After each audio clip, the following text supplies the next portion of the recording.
नहीं, देखिए मुझे जो समझ आता है वह आप लोग ने भी बहुत निकाल दिए हैं, मगर मुझे जो अपना विवेक कहता है वो ये है कि माननीय मुख्यमंत्री जी का तो मैंने कई बार धन्यवाद किया। जब से राज्यसभा का चुनाव मतलब जब से वो एक हत्या हुई थी और उसके बाद जो उनका एक्शन था मुख्यमंत्री जी का, तो कहीं ना कहीं जो एक शासन प्रशासन को जो चलाने की क्षमता और जो एक होना चाहिए वो मुख्यमंत्री जी के अंदर दिखा, तो तब से मैंने थैंक्स बोला, धन्यवाद बोला। मगर सदन में तो जो मैंने ये बोला कि माफिया अतीक अहमद को मिट्टी में मिला दिया ना, उसकी सज़ा मुझे मिली और उसके वजह से मुझे पार्टी से निकाला गया। मैं अतीक का नाम ना लेती तो शायद मुझे ना निकाला जाता, मगर वो मेरा दुश्मन है, उसने मेरी पूरी ज़िंदगी उजाड़ के रख दी। मैंने लोगों के लिए लड़ाई लड़ी, उत्तर प्रदेश की जनता की लड़ाई लड़ी जो उनसे पीड़ित थे, महिलाओं बेटियों की लड़ने का काम किया। मेरे साथ अत्याचार हुआ, मैंने लड़ने का काम किया, तो उसको तो मैं भूल पाऊंगी नहीं। तो जब मेरे दुख का, जब मेरे संघर्षों का जिक्र होगा तो फिर अतीक अहमद कैसे उसमें से विलुप्त हो जाएंगे? अतीक अहमद तो विलुप्त नहीं हो जाएंगे ना, वो तो जब मैं विलुप्त होंगी तब वो फिर विलुप्त होंगे। मगर मैं जब तक जिंदा हूँ मेरे संघर्ष में, जिसने मेरे जीवन को बर्बाद किया है उसका नाम आएगा ही आएगा।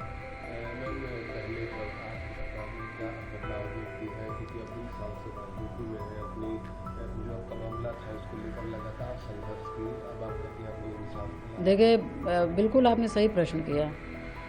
पहले की सरकार में अब की सरकार में इतना अंतर है कि उत्तर प्रदेश में एक विधायक की हत्या होती है और वो विधायक की हत्या होती है और उसके बाद उस विधायक की डेड बॉडी नहीं मिलती है।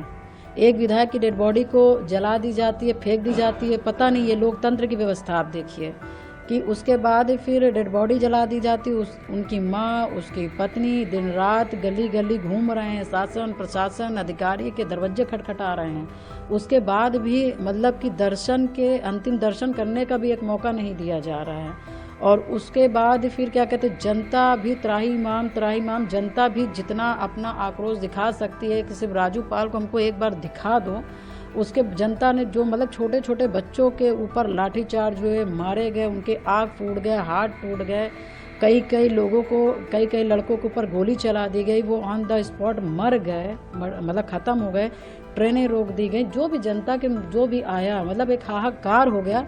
उसके बावजूद भी एक विधायक की हत्या होने के बावजूद भी मतलब कि जनता हाहाकार कर रही, उसके बावजूद भी मारने वाले के घर से एक को भी इनकाउंटर नहीं करते हैं और एक को भी सज़ा नहीं मिलता है। और हत्या के इतने साल 17-18 साल होने के बावजूद भी कुछ नहीं होता है।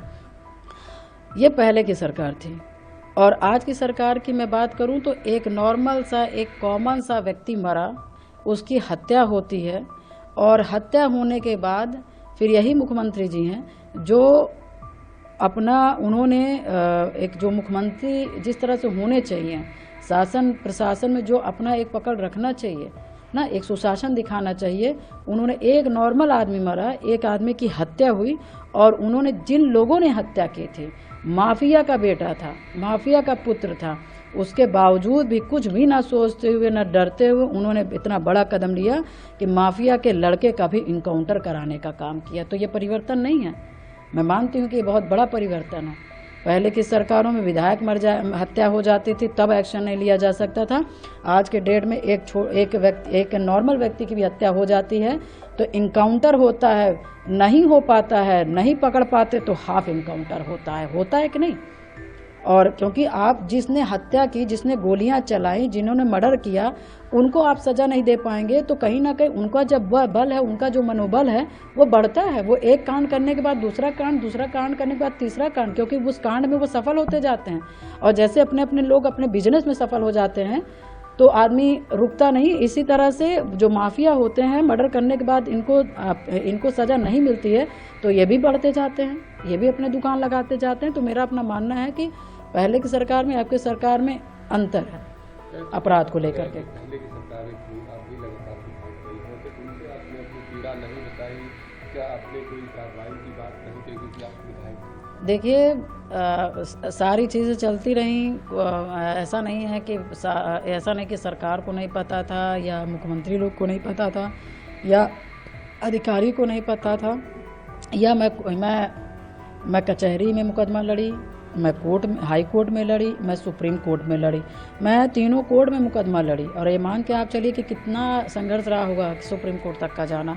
तो ऐसा नहीं, जानकारी सबको सब थी। मुझे आपको लगता है कि मैं किसी से मिली ना होंगी, मैं रोई ना होंगी, मैं कहीं ना होंगी, मैंने प्रार्थना ना किया होगा। मगर सबसे बड़ी बात है कि मुख्यमंत्री के पद में किस तरह के लोग बैठे हैं, किस तरह के लोग बैठे हैं। अपराध को कम करने वाले में बैठे हैं कि अपराध को बढ़ाने वाले बैठे हैं, कि यार रहने दो, बच्चे हैं, बच्चों से गलतियां हो जाती हैं, ऐसे लोग बैठे हैं। तो मैं बस यही कहना चाहूँगी कि ये अपने अपने विवेक के ऊपर होता है कि अपने उत्तर प्रदेश को चलाना कैसे है। एक स्वच्छ शासन देना है, स्वच्छ प्रशासन देना है, कि आपको बस राजनीति करनी है। अगर आप ये वीडियो YouTube पर देख रहे हैं तो हमारे चैनल को सब्सक्राइब कर बेल आइकन दबाएं, और Facebook पर देख रहे हैं तो हमारे पेज को लाइक करें।